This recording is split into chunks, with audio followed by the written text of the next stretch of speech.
Hi, my name is Amir Abtahi. I'm a professor at FAU in Boca Raton, Florida, and it's my pleasure to present this paper on behalf of Dr. Madureira, my colleague here at ICEP in Porto, and also my graduate student Shireen Couples, who is in the States, in Florida currently. We are very pleased and happy to present this work, which is the, as I mentioned, paper number 65 of WICT conference. It is the techno-economic feasibility analysis of an optimal design of hybrid renewable energy systems coupled with energy storage. That is a long title, but coupled with energy storage is an important part of the work that I'll be presenting. Hybrid renewable energy systems, of course, is become commonplace. Is nothing to go over in a detail. I think most of the audience that we are addressing in this conference at this venue are familiar with it. So I'm not going to spend too much time, especially since I have only 10 minutes. The purpose of adding the battery storage to smaller hybrid systems is to minimize what we call stranded energy, which is the energy that is basically lost because it has no place to go, especially if you are in a situation with the grid where the grid at that particular time is not accepting any inflow. In other words, it's saturated or is not economically feasible to feed it back to the grid. So this is what we're trying to address and minimize the cost of electricity by a method where stranded energy is minimized, as well as the cost of electricity generation through PV, wind turbines, any other source that can be really, we can actually, we're very general and universal in what types of generations can be added to the system. The objective here is to develop an energy management system for behind the meter, what we call the behind the meter multi-source hybrid systems. And behind the meter basically means on the customer side, not on the utility side. And how to incorporate and what's the best mix of PV, wind, battery bank, and any other sources or sinks that, by sinks I mean loads, that you may be able to incorporate into that.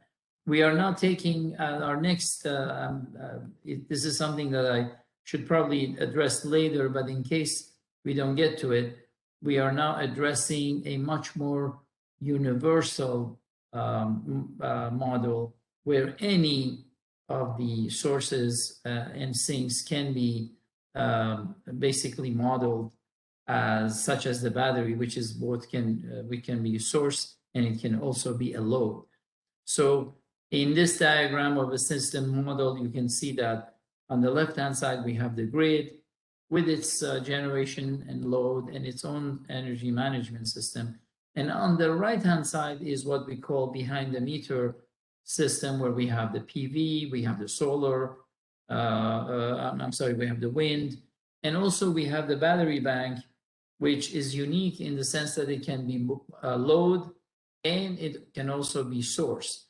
So this is almost like a shock absorber if you were a mechanical, in a mechanical system. So it can actually store and also supply energy to get rid of those short-term or long-term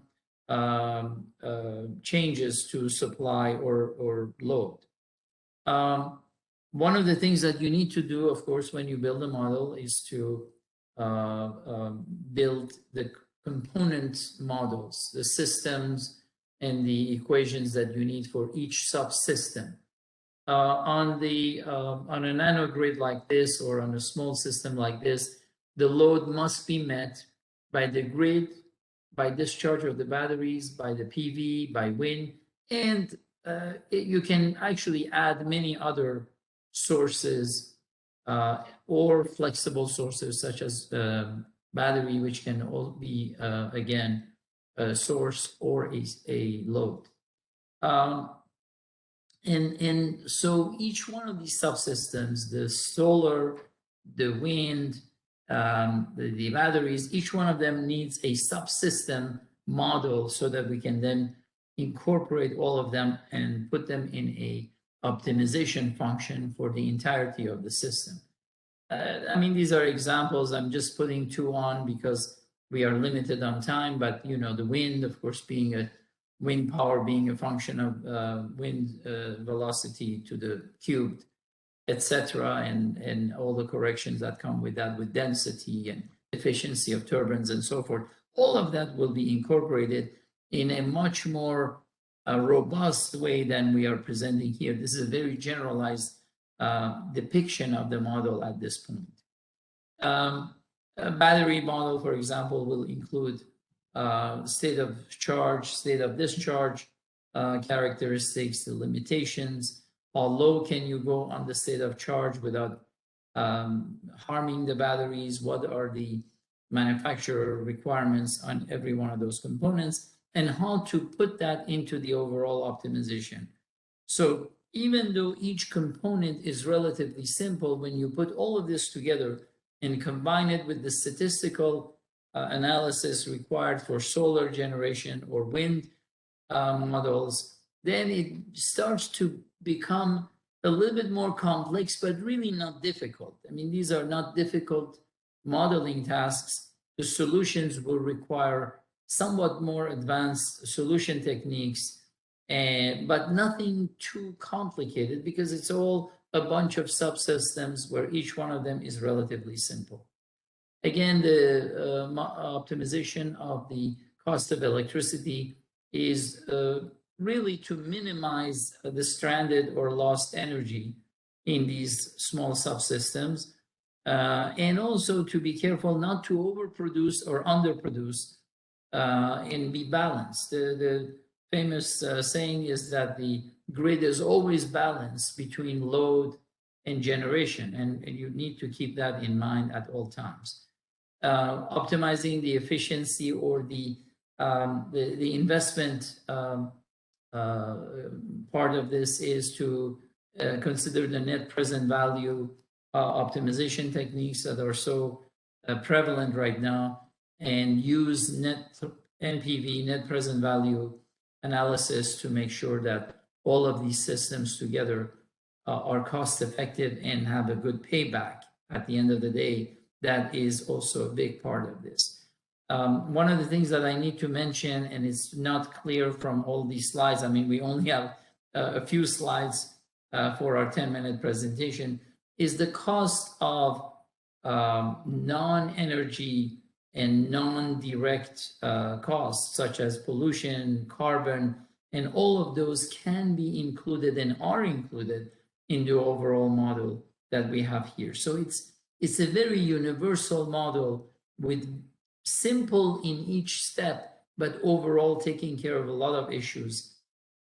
Here we see the classical minimizing of the electricity bill, which is what is it and how can we optimize it. And in a very simple graph here, you can see that this can be achieved. The methods to achieve it are different from different points of view, and it's all the type of functions that you use and what is important for you, and what is important for your client or your particular and specific application that you're working on.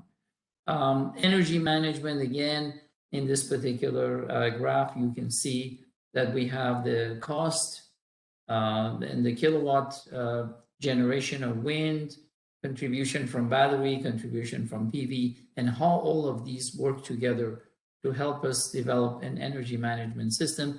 This is not something new as such, but in an overall optimization model, it begins to, again, simple components in an overall complex modeling exercise. Here you see in the overall load, which is the upper graph here, how the upper graph is being basically satisfied with all the different components of PV, wind, grid, purchase from the grid.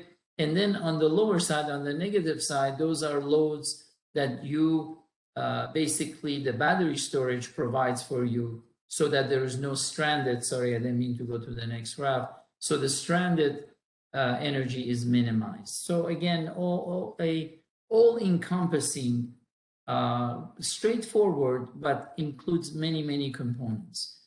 Some of the financial numbers that we've used to get to, and these can change. Yearly inflation rate can change, desired interest. All of these are assumptions based on best current information that we have. And as you can see, the results can also be depicted fairly easily through a payback period table, which it's something that industry and all of us have become used to using.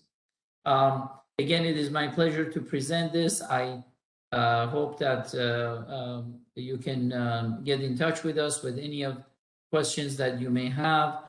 I will end the presentation at this point. Again, our email addresses, our contact information for every author is in the paper, and I encourage you to read the paper and send us any questions that you have. Again, thank you. It's my pleasure to have been presenting this paper.